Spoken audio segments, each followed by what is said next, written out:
Olá, prezados. Satisfação em revê-los. Estamos aí mais uma semana de videoaula, mais uma semana de aula gravada. Estamos dando continuidade à questão, da economia e cenários globalizados, essa economia e direito que compõe a nossa disciplina. E hoje a gente encerra a ementa.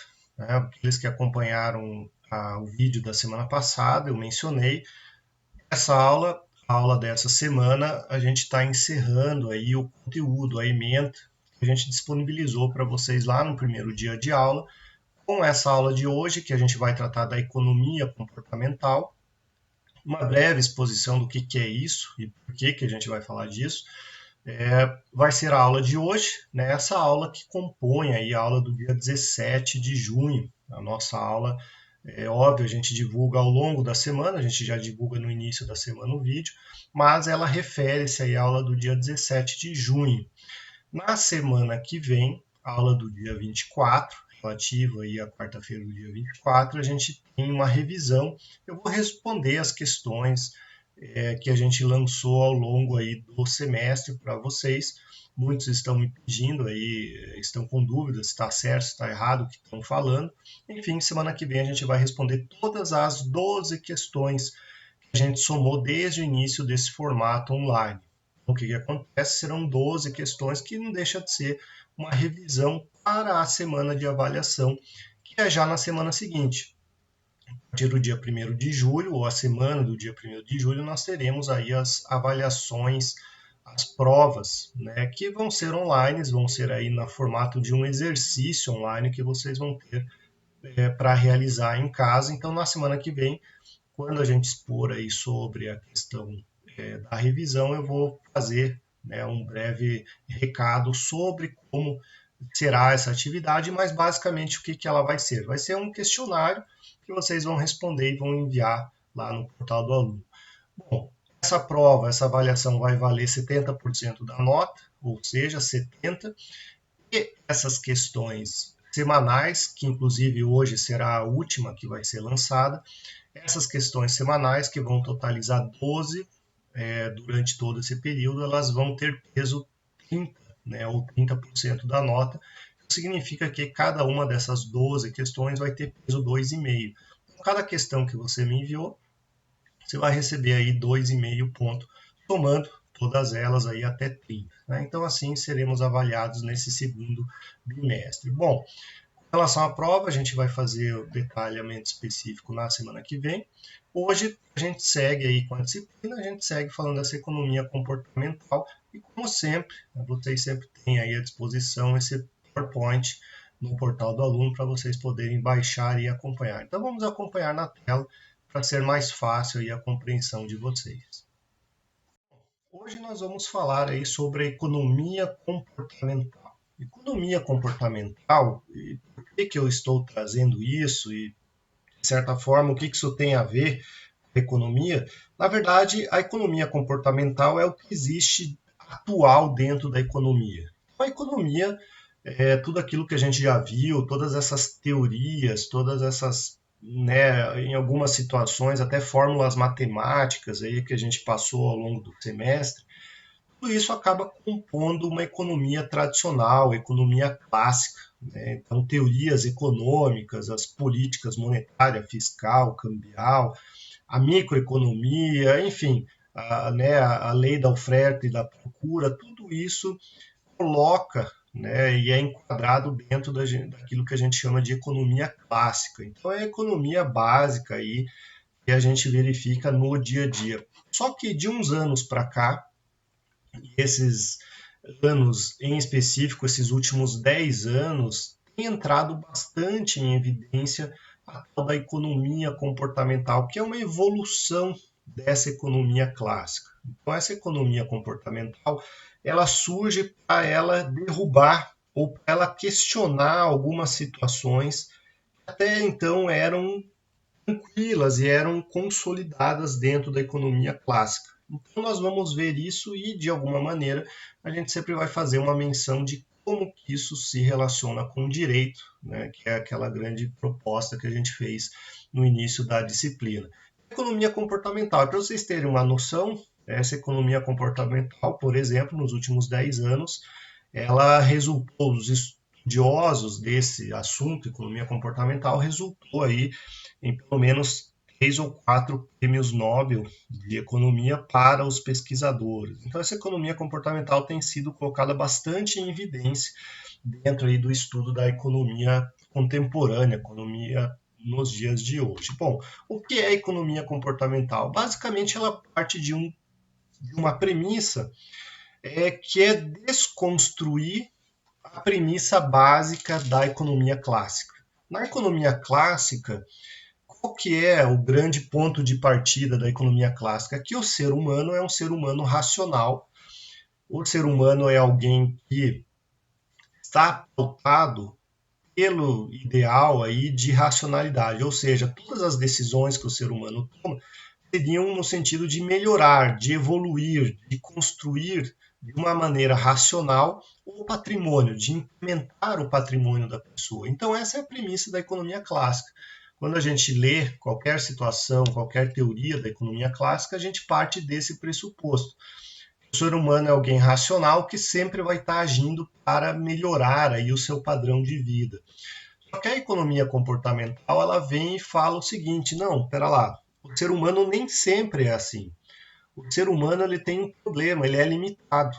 Nós somos limitados por questões pessoais e por informações equivocadas ou pelo contexto em que a gente vive. Então, nem sempre uma decisão do ser humano vai ser aquela que vai resultar no melhor para o seu patrimônio. Nem sempre a decisão que a gente toma no dia a dia é uma decisão ótima, como, né, diz a economia clássica. O ser humano ele é algo influenciado, é manipulado e é limitado aí por vários fatores, que é o que a gente vai falar basicamente hoje, né? Então vamos dar um exemplo bastante claro disso, um exemplo bem simples, né? Vamos pegar um exemplo quando você viaja de férias e você se hospeda aí num hotel de luxo. Você se hospeda no hotel de luxo, você está lá naquele contexto de férias, e aí você resolve ir até o bar daquele hotel. Você chega naquele bar, você vai pedir lá qualquer bebida, você vai ter um cardápio. E lá, naquele contexto, você se dispõe a pagar lá 15, 20 reais por uma bebida, né? Por qualquer, enfim, seja natureza, um suco ou qualquer bebida alcoólica. Você paga 15, 20 reais. Agora, vejam, no mesmo sentido, se você ir numa lanchonete ali na esquina e a lanchonete da esquina te cobrar 20 reais por um copo de suco, você vai ficar bravo com a pessoa. Você vai dizer que essa pessoa está fora da realidade, você vai e jamais pagaria esse preço por aquela bebida. Vejam, a bebida é a mesma. Talvez a bebida ali da esquina, ela é melhor, inclusive, daquela do hotel. Mas lá no hotel você pagou US$ 20. Então, vejam, isso aqui é um exemplo muito claro. A economia comportamental desvenda, demonstrando que numa lógica racional, ninguém pagaria 20 reais por um copo de suco. Mas num contexto de hotel de luxo de férias, você acaba pagando, né? Então vejam que a decisão não é racional, a decisão não é a melhor para o patrimônio da pessoa, mas ela fez aquilo. Então, esse é o fenômeno aí, de uma maneira bem simples, que a economia comportamental tenta estudar. Então a gente avança muito na questão da psicologia. Por que as pessoas escolhem um caminho e não o outro, né? Então isso é economia comportamental, é isso que está se estudando aí com bastante evidência nos últimos tempos no ramo da economia. Bom, essa economia comportamental, o que ela faz? Ela começa a questionar aí aquelas teorias clássicas, né? A teoria lá sobre o pleno emprego, a alocação eficiente de recursos, a igualdade de distribuição de recursos, né? Então vejam que começa a se olhar muito mais profundidade a questão das escolhas, né? Por que a gente segue um caminho e não o outro, né? Então a gente tem aí na economia comportamental um passo atrás de olhar antes, né? Por que é uma decisão que foi naquele caminho e não o outro, e o que influenciou a pessoa a seguir aquele caminho. Então é isso que a economia comportamental vai trazer, e quais são, né, os dois grandes aí doutrinadores sobre esse assunto. basicamente é Daniel Kahneman. Daniel Kahneman, né? Ele tem um livro muito famoso aí, chamado Rápido e Devagar. Ele acabou colocando esse tipo de teoria, economia comportamental, na mídia. Ela não é de agora, ela é da década de 50, 60, ela já vem se desenvolvendo há algum tempo, mas ela ganhou aí bastante profundidade a partir do estudos aí do Daniel Kahneman, com a participação, né, a coautoria de Amos Tversky, que é um israelense que já faleceu já há algum tempo. Então o livro do Daniel Kahneman é muito indicando aí como eram os estudos com esse outro doutrinador israelense. Então, esses dois autores, o Daniel Kahneman é americano, não é brasileiro, é americano. Então, esses dois autores, eles popularizaram algumas ideias, algumas situações que já eram, né, desvendadas aí na economia, mas não com tanta ênfase. Então, o que esses dois autores fizeram? Eles simplesmente fizeram um quadro ou um livro inteiro que pode ser, de certa maneira, resumido aqui nesse gráfico, dizendo que o ser humano ele é uma pessoa que tem falhas. Né? O ser humano não é alguém perfeito. O ser humano é alguém que erra, né? Isso a gente sabe muito bem. Mas o que, que eles fizeram? Eles sistematizaram, né? Ou eles colocaram isso de uma forma mais acadêmica, de como que funciona esse processo. E aí eles dividiram a ideia, né, e a cognição do ser humano, como que a gente aprende, a gente age, eles dividiram em dois sistemas. O primeiro sistema, e aí eles deram o nome de sistema 1, é o sistema inicial. É o sistema que é rápido, é um sistema automático, é um sistema que a gente julga e a gente fala sem pensar, sem realizar um raciocínio. Então, esse primeiro sistema, a intuição, que ele chama, é o que pauta a grande maioria das decisões do ser humano. Né? O grande problema que esse autor desvenda ao fazer esse estudo é que o ser humano, quando ele toma as decisões, raramente ele evolui para o sistema 2, que aí sim é o sistema da razão. É um sistema estudado, que exige aí, seguir regras, que exige uma análise, né, mais profunda do assunto. Então, qual que é o grande ponto aí do Daniel Kahneman? Ele fala o seguinte, que o ser humano é preguiçoso. Quando ele resolve alguma coisa e quando ele toma uma decisão, a maioria delas é realizada por esse sistema 1, esse sistema intuitivo. Então ele decide rapidamente, ele só decide, ele não faz um esforço muito racional para decidir alguma coisa, que seria o sistema 2. Então, a grande maioria das decisões do ser humano acabam sendo feitas de modo intuitivo, tem um respaldo.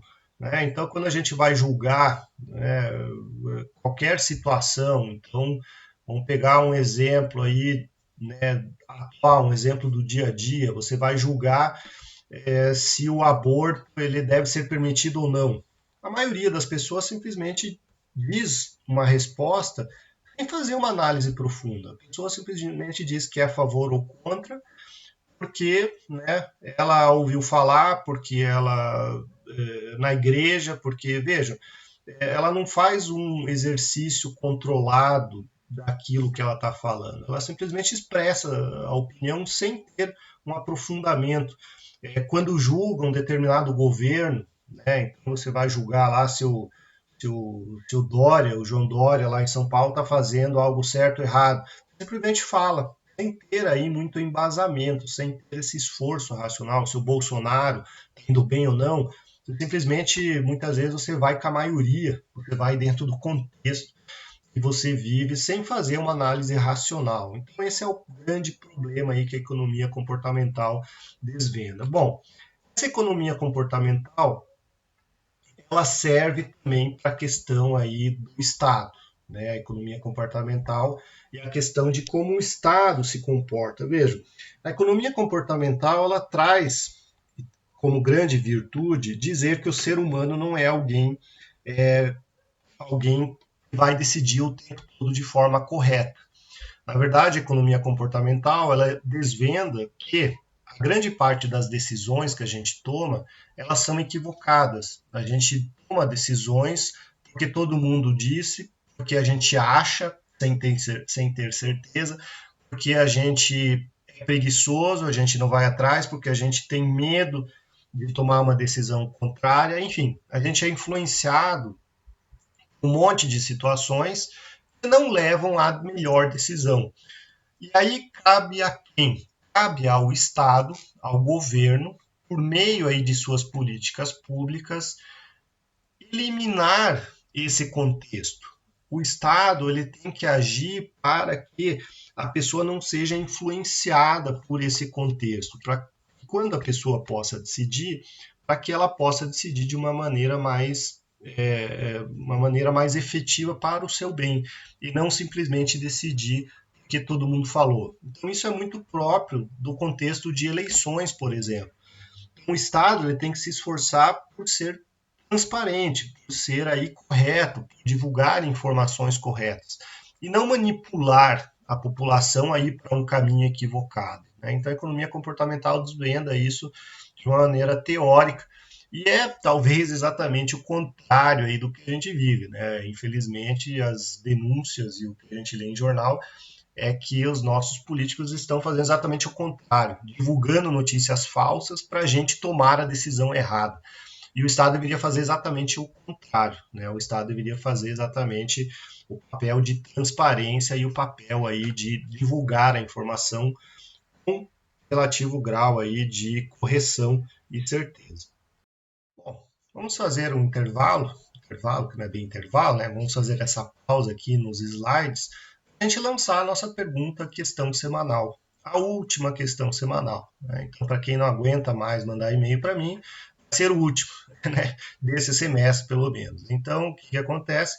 Vamos lançar agora a questão semanal. Essa questão semanal, vocês já sabem, tem que ser enviada para o meu e-mail, esse e-mail que sempre está na tela aí para vocês. A resolutiva dessa questão, né, tem que ser enviada aí de forma individual, cada um de vocês envia. E essa resolutiva, ela sempre tem que ser enviada ao dia da aula da semana subsequente, que a gente está divulgando o vídeo. Então, nós estamos divulgando esse vídeo aí com relação à aula do dia 17. É claro, a gente está já disponibilizando para vocês antes, dia 15, né? Mas enfim, é relativo à aula do dia 17. A aula da semana subsequente é dia 24, quarta-feira, dia 24. Então, quarta-feira, dia 24, é o último dia aí para vocês enviarem a resposta a essa questão. A resposta que eu coloco, né, que eu trago aí, que eu gostaria que vocês me enviassem, ela também é de um tema atual e se vocês forem verificar, a questão da pandemia e coronavírus foi o nosso grande contexto aí para a maioria das perguntas e vamos seguir terminar essa 12ª questão também trazendo aí como pano de fundo essa ideia de coronavírus. Bom, nós vimos, né, há uma semana atrás, uma grande discussão sobre a divulgação dos dados de mortos pelo coronavírus. Né? Então, o governo mudou o site, retirou algumas informações, houve uma série de manifestações aí contrárias a isso, solicitando e pedindo para o governo divulgar melhor essa informação. Bom, a economia comportamental, aquilo que a gente acabou de falar, a gente viu que ela também exige essa transparência, exige aí essa divulgação correta dos dados para que os agentes possam ter uma melhor escolha. Ok, isso é no ramo da economia. A pergunta que eu faço é qual é o fundamento jurídico utilizado aí para obrigar o governo a divulgar essas informações de maneira correta? Então, veja, eu quero que vocês me indiquem aí qual é o argumento jurídico para que se exija aí a divulgação correta dos dados, inclusive da pandemia do coronavírus com relação aos mortos. Voltamos aqui aos nossos slides para tratar agora de quais são essas limitações, quais são aí os problemas que o ser humano possui para fazer esse julgamento racional. Então, dentro do livro, dentro dessa teoria da economia comportamental, isso aí é classificado como viés, né, ou enfim, a limitação implícita, né, ou própria do ser humano ao tomar uma decisão. E aí essa teoria comportamental, economia comportamental, ela traz que isso é próprio do ser humano. Então isso não é uma questão de um ou outro, isso é próprio do ser humano como regra geral, que a gente é influenciado por essas seguintes características. Primeiro, a questão da reciprocidade. A gente sempre fala bem ou trata melhor as pessoas que nos tratam bem, em contrário daquelas que nos tratam mal. Então, imagine que um governo ele tome uma decisão que para você individualmente não é boa. Naturalmente você acaba falando mal dessa pessoa, desse governo. Mas talvez aquela decisão que seja ruim para você seja uma decisão boa para a coletividade, para a sociedade. Né? Então, naturalmente, em razão desse viés da reciprocidade, é que muita gente fala mal de situações que na verdade são boas. Né? Então vamos pegar o exemplo aí dos aposentados. Muitos aposentados massacraram, né, a reforma da Previdência porque prejudicou a ele, mas para a sociedade foi uma coisa boa. Né? Então isso é próprio da reciprocidade. Um outro viés, um outro problema que nós temos é o status quo ou inércia, aquela tendência que a gente gosta de ficar aonde está. A gente não gosta de mudar, a gente tem uma tendência natural a se manter, a ficar onde está. Então, isso é normal, pessoas que vão se mudar, pessoas que vão fazer uma coisa diferente, e aí podem pegar no emprego, a hora que você muda de setor, a hora que você entra no emprego novo, o quanto que você tem dificuldades. A gente tem uma tendência natural a seguir um padrão, a ficar onde está, a ser acomodado de certa maneira. Né? Então, isso tudo por quê? Por que a gente tem essa mania de não mudar ou de gostar de ficar como está? Porque a gente tem medo, e aí entra no terceiro viés, da aversão à perda. A gente tem um medo muito grande de que, já, se for mudar, a gente possa mudar para um local pior, para um local aí ou uma situação que a gente vai perder. Muita gente pensa assim, bom, é melhor ficar como está, porque se mudar, a coisa pode ainda piorar. Né? Então vejam que isso é uma noção natural do ser humano, essa aversão à perda. Né? Então nós temos aí também esse viés da aversão à perda. Também outro viés, o viés aí da confirmação e super confiança, aquela ideia de que a gente gosta muito mais da informação e valoriza muito mais a informação que confirma uma opinião nossa do que aquela informação que vai contra a nossa opinião. A gente tem uma tendência natural a não mudar, uma tendência natural aí a repelir estudos ou informações que são desfavoráveis para a gente. Né? A gente tem aquela super confiança daquilo que eu acho é aquilo que é correto. Né? Então, são os 4 primeiros vieses aí.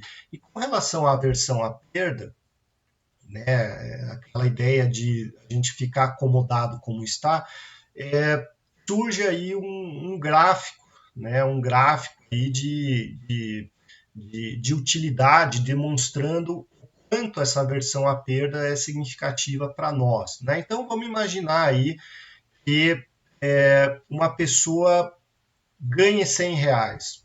Né?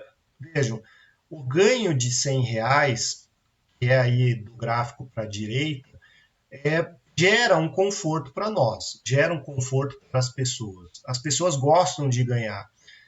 Só que, se você perder R$ 100, o sofrimento, né, aquela repulsa, aquele ódio que você tem por perder R$ 100 é muito maior do que a recompensa quando você ganha R$ 100. Né? Então vejam que essa curva de utilidade, né, a repulsa pela perda, ela sempre resulta em algo bem maior do que a glória pelo ganho. Né? Então isso é próprio do ser humano também. Avançando, aqui no nosso 8º slide, a gente tem mais 3 vieses sobre a limitação aí, racional do ser humano. Primeiro, a questão das contas mentais. Né? Então, o comprometimento cada vez maior com esforços fadados ao fracasso. né? É um exemplo da pessoa que não quer desistir daquilo que ela está empreendendo, né? E aí a gente pode pôr o exemplo de um governo, de um estado que resolve aí fazer uma rodovia, resolve fazer um viaduto ou tem o planejamento, né, de fazer algo. Vejam, o orgulho da pessoa, né? Aquela situação que a pessoa odeia admitir que está fazendo errado, que fez a coisa errada, acaba impedindo que aquele investimento inicial seja descartado. Muitas vezes, algumas situações, alguns esforços, algumas obras, elas são levadas até o final, mesmo sabendo que aquilo não é mais efetivo, porque a pessoa tem orgulho, né? Ela não quer ver o seu projeto naufragar, ela quer que vai até o final. É um outro problema aí do ser humano. Outro exemplo de limitação, a força de vontade limitada, né? A nossa fragilidade. A gente cansa, a gente desiste muito fácil, a gente tem aí esse problema de qualquer situação a gente retroceder, muito embora deveria insistir mais, né? Então a gente tem uma limitação na força de vontade.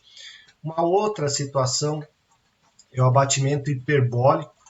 O que isso significa? Que a gente valoriza muito mais aquilo que a gente recebe agora do que aquilo que a gente poderia receber no futuro.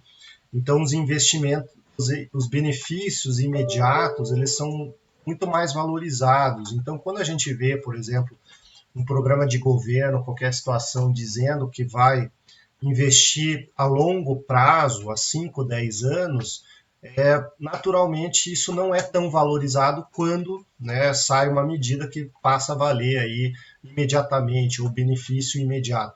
Muitas vezes o benefício imediato ele não é tão bom quanto aquele de longo prazo, mas as pessoas valorizam mais aquilo que é imediato. Além disso, outras limitações próprias aí do nosso mundo. A gente tem uma sobrecarga de escolhas em informação. Isso é um problema muito grave que a gente tem hoje, inclusive em relação a fake news, o tal do WhatsApp, o Facebook. Tem muita porcaria aí sendo divulgada de uma maneira descomprometida, de uma maneira até criminosa por algumas pessoas. E, infelizmente, uma boa parcela da população acredita naquela informação, né? A pessoa não se preocupa em verificar se aquilo é verdade ou não. Ela simplesmente lê aquilo, fica indignada e começa a repassar aquela situação. Pessoa ingênua, né? Vocês aí, universitários, nós somos uma exceção. Nós representamos só 10% da população. Uma população que lê, que estuda e tem discernimento suficiente para dizer se uma coisa é verdade ou não. Agora, os outros 90% não. Isso é muito crítico, é muito sério aí nesse nosso momento. Então, sobrecarga de informações também implica em falhas na decisão. A outra é viés de disponibilidade, né? O que é isso? A gente tem no processo de decisão, a gente leva muito mais em consideração uma, uma situação que a gente já vivenciou. É uma situação, né, de imediatidão aí que surge no momento da decisão. Então, pegando a disponibilidade com a representatividade, eu vou dar um exemplo para vocês entenderem. Vamos imaginar que você venha a julgar aí a questão da violência, né? A violência e a questão da pena, né? Da sanção aí de quanto tempo que um ladrão deve ir preso, né? Para vocês que estão aí no primeiro período. Um criminoso comete um furto, invade aí a casa de alguém e aí surge uma discussão de quanto tempo ele tem que ser preso, qual é a penalidade dele. Existe uma boa parte da população que vai dizer assim, puxa, mas ele é pobre, ele foi influenciado pela falta de emprego, ele precisa de dinheiro, a pena dessa pessoa, desse criminoso, tem que ser branda. Ele não deve ser muito colocado na cadeia por muito tempo, ou nem colocado na cadeia. Agora, se você já sofreu um assalto na sua casa, se você já teve a sua residência furtada, é natural que quando surge essa discussão, você não vai abrandar para o bandido. Na verdade, você vai dizer que esse bandido tem que ter uma pena muito mais grave, muito mais severa, para que ele não cometa esse crime de novo. Né? Então vejam, essa questão de que as decisões elas surgem à mente de uma forma mais rápida e de uma forma mais vívida se a gente já vivenciou, já passou por aquele evento. Né? Então são dois problemas de uma decisão racional que a gente vê aqui na economia comportamental. E os outros três vieses? Né? Nós temos os últimos três vieses aí para a gente encerrar a aula de hoje. Outro viés aqui diz respeito à ancoragem e ajustes. Né? Então a gente tem aí sempre toda evidência, a gente sempre se sustenta em alguém que falou algo. Né? Então, é normal que a gente se ancore, né? Por isso o nome, é normal que a gente se sustente em opiniões dos outros.